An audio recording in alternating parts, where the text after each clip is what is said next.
سلام، وقتت بخیر باشه. خداوند خودم رو شکرم که فرصت ضبط این ویدیو رو دارم در مورد انرژی امید صحبت کنم.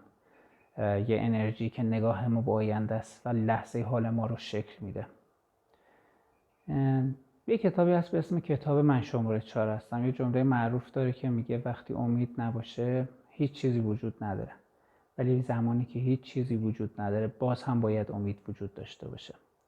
در مورد اهمیت امید اصلا نمیخوام صحبت کنم. شما کافیه اون زمانهایی که ناامیدین رو مقایسه کنید با زمانی که به یه چیز امیدوارید. خب مشخصه شما زمانی که به یه چیز امیدوارید دلتون میخواد حرکت کنید، حالتون خوبه، پر از انرژیت، و زمان ناامیدی شما فلج میشید، یه جا میشینید، هیچ کاری نمیتونید بکنید.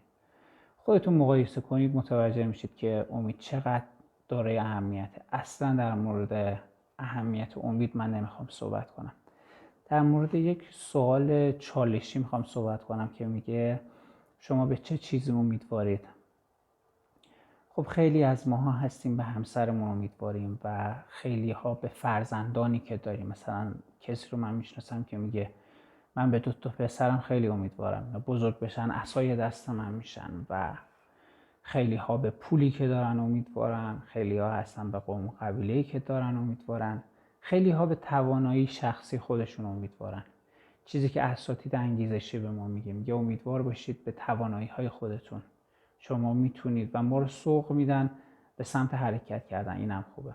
حالا همه اینا رو که من گفتم، آیا این امیدها خوبه یا نه؟ شما به هر چیزی که امیدوار باشید خوبه، ولی یه ولی داره اینجا.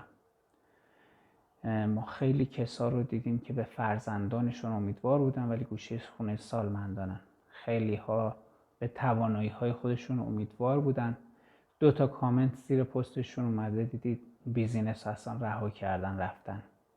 خیلی ها بودن به پول خودشون، به علم روز، به امکاناتی که دوربرشون بوده امیدوار بودن، ولی متاسفانه در حسرت داشتن یک فرزند موندن.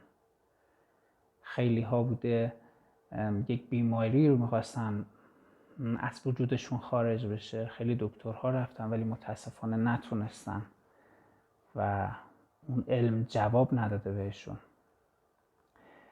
شما زمانی که ناامید بشی به خودت، به پولت، به دوربریات، به امکاناتت، به اشیایی که داری، اون موقع یک کیفیت عرفانی وارد زندگی تو خواهد شد. این یه آپشنه. امید به نیروی برتر، امید به خداوند.